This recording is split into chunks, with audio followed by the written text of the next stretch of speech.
Hey guys, what's up? Welcome to another video by our host, Alex Saunders. And today we're going to be talking about 5 running back prospects the Dolphins should consider in the 2020 NFL Draft.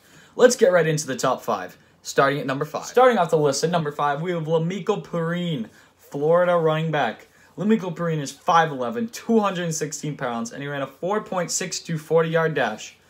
Perine had 6 touchdowns, 676 rushing yards, and averaged 5.1 yards per game last season. He also had 5 touchdowns, 662 receiving yards, and had 40 receptions receiving the ball.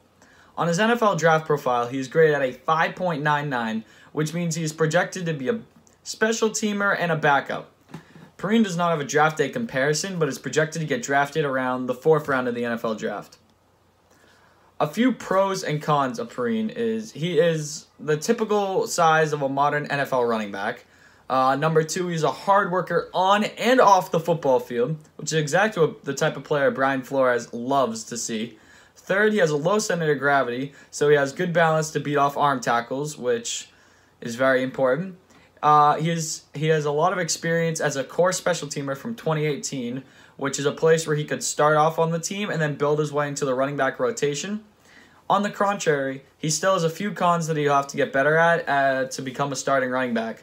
First, he lacks a burst in both inside and outside of the hashes.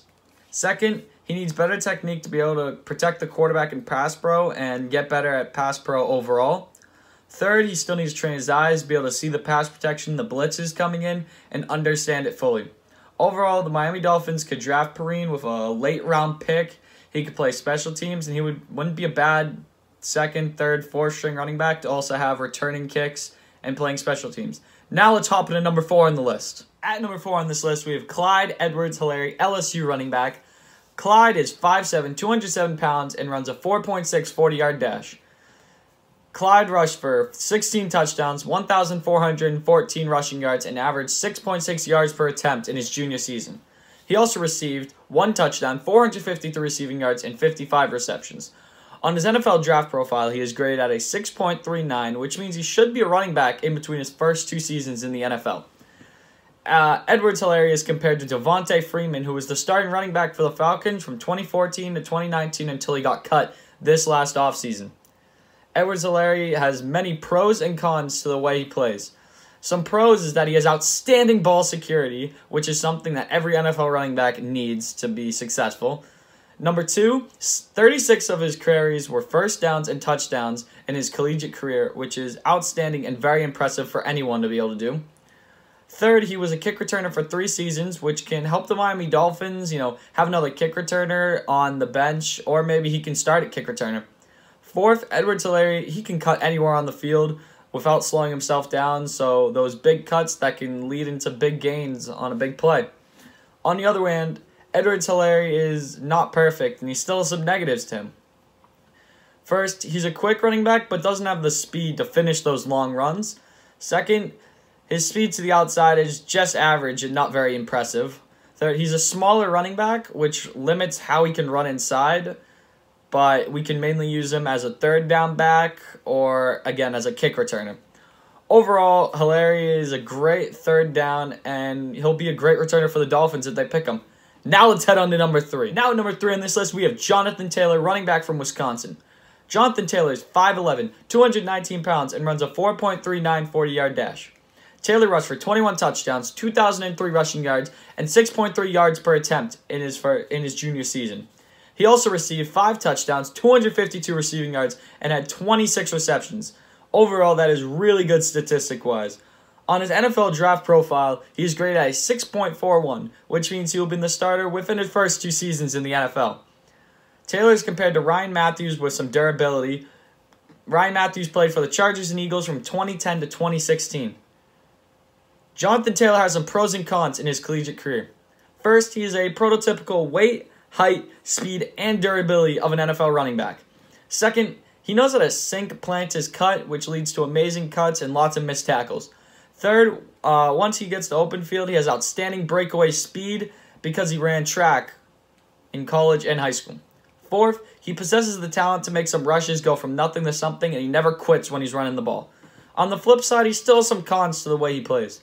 First, he had 15 fumbles in his 3-year career, which is something he's going to have to stop doing, or he will not do as well in the NFL. Second con is he lacks a fluid jump cut throughout the season. Third con, occasional hesitation while running towards the interior defense with a bit of a hesitation, which is something you don't want to have while going into the NFL. Overall, Taylor has talent to be a franchise running back, but needs to work on some of his fundamentals, technique, and holding the ball in his hands and not fumbling.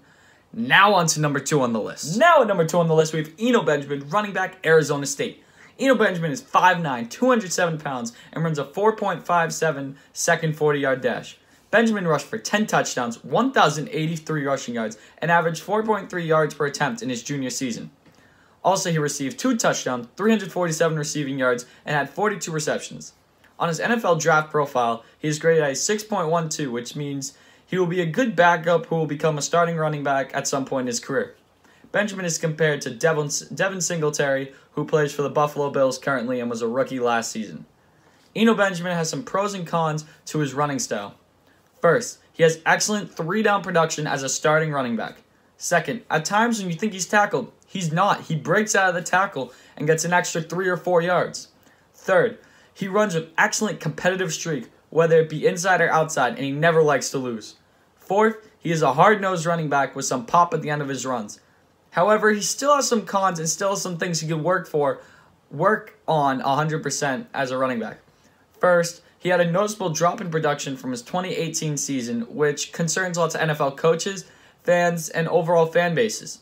Second, one-cut opportunities turns into a lot of unnecessary moves that aren't really needed. Third, he takes on way too much collision, so he has to learn how to take on less collision and miss more tackles. Overall, Benjamin will be a good backup who could potentially take the starting position from any running back if he works hard enough. Now let's move on to number 1 on the list. Now at number 1 on the list, we have DeAndre Swift, running back from Georgia. DeAndre Swift is 5'8", 212 pounds, and runs a 4.48 second 40-yard dash. Swift rushed for 7 touchdowns, 1,218 yards, and averaged 6.2 yards per attempt in his junior season.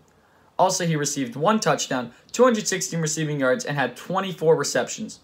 On his NFL draft profile, he is graded at a 6.78, which means he will be a good year 1 quality starter. Swift is compared to Frank Gore, who is a potential Hall of Famer and played for the 49ers, Colts, Dolphins, and Bills. DeAndre Swift has some positives and negatives to his overall game. First, we'll start with the positives, of course. He has a compact build of a strong lower body and has really well 3-down talent.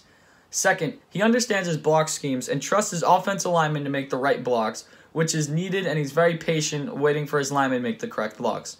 Third, he gets right onto the linebacker before making a cut, which leads to a lot of missed tackles and the linebacker getting ready to hit him, and then all of a sudden he's away. Fourth, his hands are soft and sticky as a pass receiver, and he can make some pretty incredible catches. On the other side, he still has a few issues and things that he could get better at. First, he is quicker than fast and lacks a home run burst. Second, his ball security is well below the league average, which is something he's going to have to improve on. Third, he doesn't always trust his vision as a short yardage back, which is also another thing he's going to have to majorly improve on as he gets to the NFL. Overall, Swift could be a day 1 starter, or he could be played backup season and split snaps with Jordan Howard. This would be interesting to have Swift and Jordan Howard doing snaps, because it could be 2 elite running backs splitting snaps. I hope you guys liked the video. Please remember to like, subscribe, and click that notification bell for daily Miami Dolphins breaking news and content. Also, go follow me on Instagram, on Twitter. It will be in the links down below. Also, go check out the article I just wrote on this. Also will be in the link down below. Thank you guys. Peace out. Also, click this video. It should be either here or here. I don't always remember. 5 quarterbacks. The same list, just with the quarterbacks. Thank you guys. Peace out.